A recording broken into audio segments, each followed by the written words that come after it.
बिस्मिल्लाहिर्रहमानिर्रहीम। अस्सलामुअलैकुम वरहमतुल्लाहि वबरकातुहू। Students, I hope you will fine. ठीक है स्टूडेंट्स, आज हम स्टूडेंट्स जैसा कि हमको आपको पता है कि हम मैथ का चैप्टर नंबर 2 कर रहे हैं और उसकी एक्सरसाइज 2.1 कर रहे हैं। ठीक है, उसकी हमने क्वेश्चन नंबर 6 कर लिए हैं।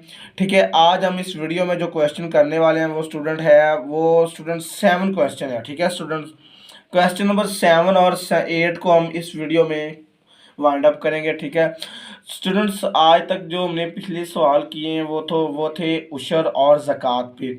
स्टूडेंट्स, ये सवाल अब आते हैं जितने बाकी रह गए हैं सवाल जितने भी बाकी रह गए हैं, ये सवाल है इनहेरिटेंस पे। यानी इनहेरिटेंस मैंने आपको बताया था कि वरासत होती है। जो इनहेरिटेंस का मतलब होता है वरासत में जो चीज़ आती है बंदे को। ठीक है, वरासत होती है बेसिकली। हमने स्टूडेंट्स अब इस क्वेश्चन की जानिब आते हैं, तो वो स्टूडेंट्स इस क्वेश्चन के तरफ आने से पहले मैं एक आपको बात बता दूं कि इनहेरिटेंस के लिए दो कंडीशंस होती हैं। वो कंडीशंस सीख लें स्टूडेंट्स, मैं कंडीशन आपको बता रहा हूँ। देखें, जब आपकी बीवी, ठीक है स्टूडेंट्स, एक बंदा है और उसकी एक बीवी है, अगर उसके कोई भी बच्चा नहीं है, उस बीवी का कोई भी बच्चा नहीं है, ठीक है, और वो बंदा मर जाता है और 3 लाख रुपया छोड़ जाता है। ठीक है स्टूडेंट्स, तब बीवी को जो हिस्सा आएगा वो आएगा 1/4।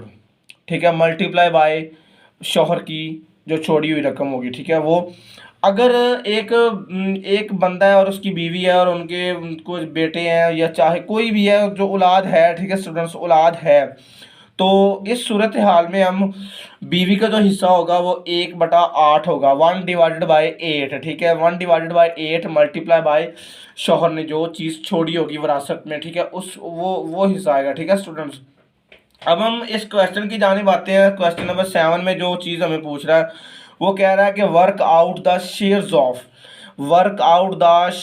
शेयर ऑफ ईच, यानी कि हर एक के शेयर्स पे काम करें। ठीक है, इफ़ द इनहेरिटेड प्रॉपर्टी, अगर विरासत में छोड़ी गई रकम, यानी कि प्रॉपर्टी, विरासत में छोड़ी गई प्रॉपर्टी, हम उसकी कुल कीमत इतनी हो, 7,50,000 रुपया एक बंदे ने विरासत में छोड़ा है, is left by a deceased. Basically ये लफ्ज़ क्या है? डिसीज्ड का मतलब होता है मतवफ़ी, मरा हुआ। ठीक है, यानी कि एक शख्स है वो मर गया, ये शख्स के लिए डिसीज्ड इस्तेमाल हुआ है। ठीक है, डिसीज्ड का मतलब होता है एक बंदा है वो मर गया है। ठीक है, तो अब वो उस बंदे ने छोड़ा 7,50,000 रुपया छोड़ा है अपनी विरासत में। ठीक है, who also left a window, उसकी एक बीवी बच गई है, 2 सन्स, 2 बेटे हैं, एंड 1 डॉटर्स बेस। ठीक है, एक बेटी है, 2 बच्चे हैं और एक बीवी है। ठीक है, तो मैंने अभी बताया कि जब बच्चे हों तो बीवी को हिस्सा आएगा 1/8। ठीक है, ऑफ इनहेरिटेंस, जो विरासत छोड़ी गई है। ठीक है, तो अब हम क्वेश्चन की जानिब आते हैं। सबसे पहले मैं यहाँ पे क्वेश्चन लिखूंगा। मैं लिखता हूँ यहाँ पे क्वेश्चन, देखें स्टूडेंट्स, मैं यहाँ पे क्वेश्चन लिखता हूँ, देखें स्टूडेंट्स, अब मैं सोल्यूशन लिखता हूँ। यहाँ पे मैं लिख रहा हूँ सोल्यूशन। ठीक है, अब यहाँ पे मैं लिखता हूँ कि जो अमाउंट ऑफ इनहेरिटेंस है, अमाउंट ऑफ इनहेरिटेंस। ठीक है, इनहेरिटेंस। ठीक है, इनहेरिटेंस में जो अमाउंट छोड़ी गई है वो कितनी है? 7,50,000 रुपया। ठीक है स्टूडेंट्स, ये मैंने लिख लिया, 7,50,000 रुपया अमाउंट छोड़ी गई है। अब हम नेक्स्ट क्या करते हैं कि हमने क्या करना है, शेयर्स ऑफ, सबसे पहले बीवी का शेयर निकालना है। शेयर्स ऑफ, यहाँ पे लिखते हैं शेयर्स ऑफ विडो। ठीक है, विडो होती है बेवा। ठीक है, शेयर्स ऑफ विडो निकाल लेते हैं। वो क्या है? 1/8 मल्टीप्लाई इनहेरिटेंस। ठीक है, इनहेरिटेंस ऑफ इनहेरिटेंस भी लिख सकते हैं या मल्टीप्लाई इनहेरिटेंस भी लिख सकते हैं। ठीक है स्टूडेंट्स, मैं यहाँ पे लिख दिया मैंने। अब मैं क्या करता हूँ कि मैं यहाँ पे लिखता हूँ, ये देखें, 1/8 है, तो मैं 1/8 मल्टीप्लाई इनहेरिटेंस कितनी है? 7,50,000 रुपया, 7,50,000 रुपया। ठीक है, अब यहाँ पे अगर मैं इस नंबर, देखिए मैं इस नंबर को क्या करता हूँ, सबसे पहले 1 से मल्टीप्लाई कर देता हूँ। तो मैं मल्टीप्लाई करता हूँ, 1 से अगर मल्टीप्लाई करूँगा तो मेरे पास यही नंबर आएगा। ठीक है, डिवाइडेड बाय 8 पे अगर मैं करता हूँ तो मेरे पास जो आंसर आएगा, ठीक है स्टूडेंट्स, जो शेयर्स ऑफ विडो आएगा वो देख लें, वो क्या आएगा, शेयर्स ऑफ विडो। देख लें मैं निकाल रहा हूँ, शेयर्स ऑफ विडो है, जो मेरे पास शेयर्स ऑफ विडो आएगा वो स्टूडेंट्स आएगा, वो देख लें कि मेरे पास अगर आप इस नंबर को 8 पे डिवाइड करते हैं तो आपके पास जो शेयर आएगा 93750, 93,750 रुपये बीवी को आएंगे, ठीक है। अब ये रकम इसमें से निकाल के जो बचती है वही हम बेटों को तकसीम करेंगे, ठीक है स्टूडेंट्स, बेटों को, उसकी औलाद को, ठीक है। तो यहाँ पे हम लिखते हैं रिमेनिंग, ठीक है, रिमेनिंग अमाउंट, सब रिमेनिंग अमाउंट, यहाँ पे मैं लिख रहा हूँ remaining amount that, remaining amount that is to be distributed,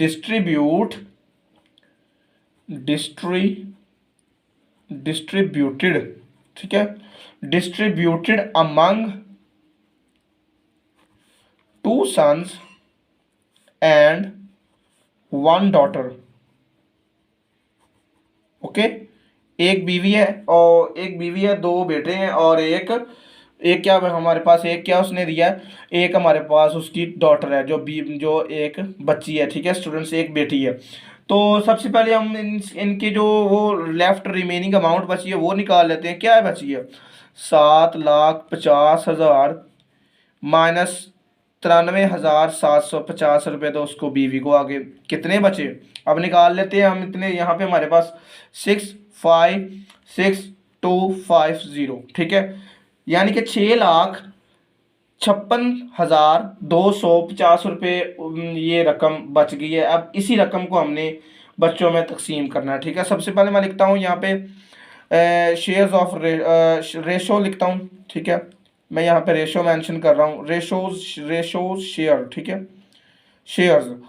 देखें कि मेरे पास क्या है, 2 सन्स हैं, ठीक है, और रेशो 1 डॉटर है। यहाँ पे क्या है, 1 डॉटर है मेरे पास, ये देखिए मैं लिख रहा हूँ 1 डॉटर है। अब देखिए मैंने लिख लिया 1 मेरे पास क्या है, डॉटर है।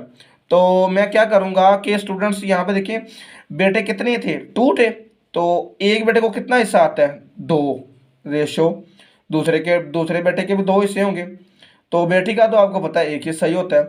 2 बेटे हैं, 2 बेटे हैं और 1 बेटी है, बेटी को एक हिस्सा आता है जायदाद का और बेटे को 2 हिस्से आते हैं, ठीक है, इसलिए हमने 2 लिखा है यहाँ पे, ठीक है स्टूडेंट्स। अब मैं यहाँ पे नेक्स्ट करता हूँ इस सवाल को। देखें यहाँ पे, देखें मैं इनकी सम ऑफ रेशो निकाल लेता हूँ, सम ऑफ रेशो, मैं यहाँ पे सम ऑफ रेशो निकाल लेता हूँ, 2 + 2 + इज इक्वल टू, यहाँ पे 5 आ गया।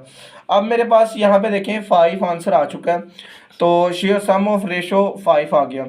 अब हमने निकालने हैं शेयर्स ऑफ ईच सन्स, ठीक है। सो यहाँ पे मैं लिख रहा हूँ शेयर्स ऑफ ईच, यहाँ पे मैं मेंशन कर रहा हूँ shares of each sons, shares of each sons, ठीक है।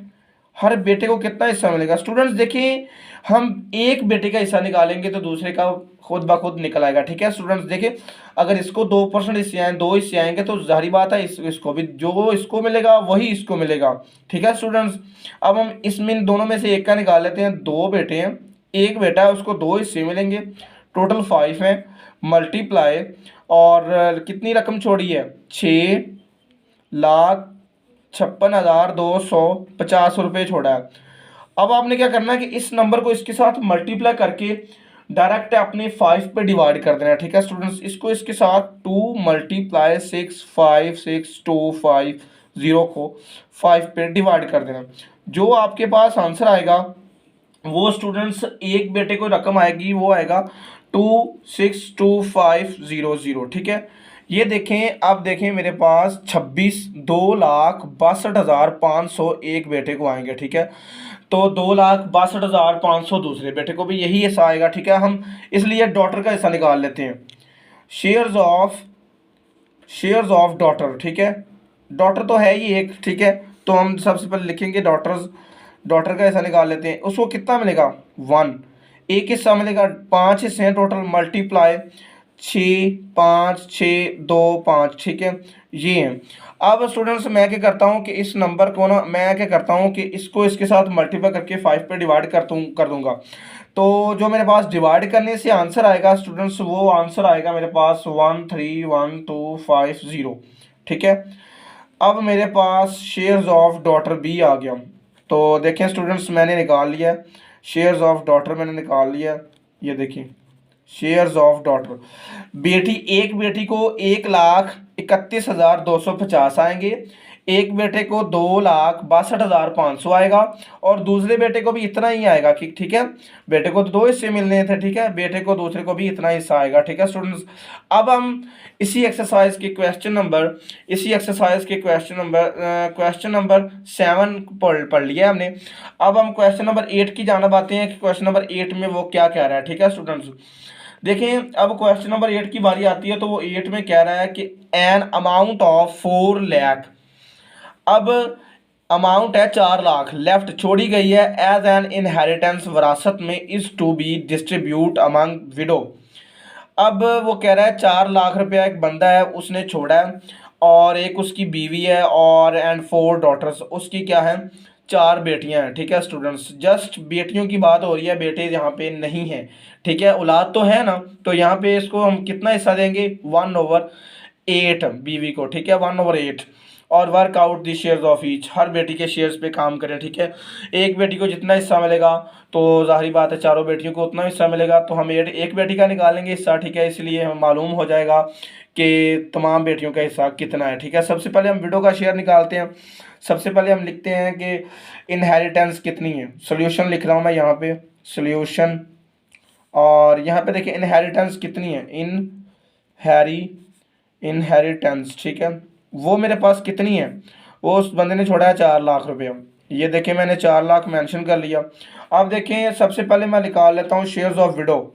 मैंने कहा कि सबसे पहले बीवी का हिस्सा निकालना, शेयर्स ऑफ विडो, ठीक है, वो मैं लिख रहा हूँ शेयर्स ऑफ विडो कितना है 1/8, क्यों औलाद है, मल्टीप्लाई इनहेरिटेंस, ठीक है, जो उसने बंदे ने छोड़ा इनहेरिटेंस, ठीक है। अब 1/8 मल्टीप्लाई इनहेरिटेंस 4 लाख थी, मैं ये लिख रहा हूँ 4 लाख। अब आपने इस 4 लाख को 1 से मल्टीप्लाई कर देना है, देखिए मैं कर रहा हूँ। तो ये मेरे पास डिवाइडेड बाय 8, और डिवाइड करने से जो आंसर आएगा स्टूडेंट्स, वो स्टूडेंट्स जो आंसर है वो 50,000 रुपया आता है, कि बीवी को 50,000 हिस्सा आएगा, ठीक है। 50,000 क्या होंगे बीवी को मिलेंगे, ठीक है, 50,000 बीवी ले जाएगी, ठीक है। अब आता है कि उसकी 4 डॉटर्स भी हैं, तो रेशो निकालने की ज़रूरत ही नहीं है, क्योंकि हमें पता है कि 4 डॉटर्स हैं। रेशो होता है कि जब बेटे हों और बेटियां हों, कि तनासब, रेशो का मतलब होता है तनासब, यानी कितना कितना हिस्सा आएगा, ठीक है, कितने कितने हिस्से मिलेंगे। तो इसलिए मैं इस सवाल में नहीं करेंगे, क्योंकि इस सवाल में तो बात ये है कि 4 डॉटर्स हैं, उनको एक एक हिस्सा मिलेगा, तो सम ऑफ रेशो भी 4 है, और जो रेशो है वो भी 1/1 है, ठीक है, इसलिए हम रेशो नहीं मेंशन करेंगे। हम यहाँ पे डायरेक्ट लिखेंगे कि देखें स्टूडेंट्स, रिमेनिंग अमाउंट लिखेंगे कि रिमेनिंग, मैं यहाँ पे लिख रहा हूँ रिमेनिंग अमाउंट, मैं यहाँ पे मेंशन कर रहा हूँ remaining amount that is to be distributed among, तो यहाँ पे क्या है सिर्फ और सिर्फ 4 डॉटर्स हैं, तो मैंने लिख लिया 4 डॉटर्स के बारे में मैंने लिख लिया, ठीक है स्टूडेंट्स। यहाँ पे मैं बात करूँगा सिर्फ एक बेटी का हिस्सा निकालूंगा, तो मेरे पास सब बेटियों का हिस्सा आएगा। सबसे पहले रिमेनिंग अमाउंट निकाल लेते हैं, 4 लाख है, ठीक है, 4 लाख था, और उसमें से 50,000 क्या हो गया बीवी को आ गया, और कितने बचे 3,50,000 रुपया बचा। अब इसमें से हमने बेटियों को देना है, कितनी बेटियां हैं 4 बेटियां, एक बेटी का निकाल लेंगे, शेयर्स ऑफ ईच डॉटर, ठीक है। तो हर डॉटर का निकाल लेंगे, एक डॉटर का निकालेंगे तो खुद ब खुद बाकी डॉटर्स का भी फाइंड हो जाएगा, ठीक है स्टूडेंट्स। मैं यहाँ पे करता हूँ कि एक हिस्सा जाएगा एक बेटी को, टोटल 4 बेटियाँ, ठीक है, और टोटल 4 हिस्से हैं, और 4 हिस्से करने हैं क्योंकि 4 बेटियाँ, और पहली बेटी का कितना हिस्सा 1, मल्टीप्लाई कितनी कितनी रकम में से, 3,50,000 में से उनको हिस्सा आएगा। ठीक है, तो हम क्या करते हैं, इस नंबर को 1 से मल्टीप्लाई कर देंगे तो यही आ जाएगा। ठीक है स्टूडेंट्स, मैं कर रहा हूँ। तो 4 पे आपने डिवाइड कर देना। डिवाइड करने से स्टूडेंट्स आपके पास जो आंसर आएगा 8750। ठीक है, 8,075 7500। ठीक है, यानी कि इसको ऐसे भी कह सकते हैं 87,500। ठीक है, अब यही हिस्सा शेयर्स ऑफ ईच डॉटर। ठीक है, यहाँ पे मैं मेंशन कर रहा हूँ शेयर्स ऑफ ईच डॉटर, हर बेटी को इतना हिस्सा आएगा। ठीक है, इसको आप 4 से मल्टीप्लाई करेंगे तो तब भी यही हिस्सा आएगा। ठीक है स्टूडेंट्स, और देखिए मैंने एक एक बेटी का हिस्सा इसलिए नहीं निकाला क्योंकि हर बेटी को इतना हिस्सा आना है। ठीक है, तो आप यहाँ तक सवाल करेंगे तो आपका सवाल बिल्कुल करेक्ट कंसिडर होगा। ठीक है स्टूडेंट्स, ये देखें यहाँ तक हमने क्वेश्चन नंबर 8 कर लिया है। तो I hope you will understand this question. Okay students, अल्लाह हाफिज़।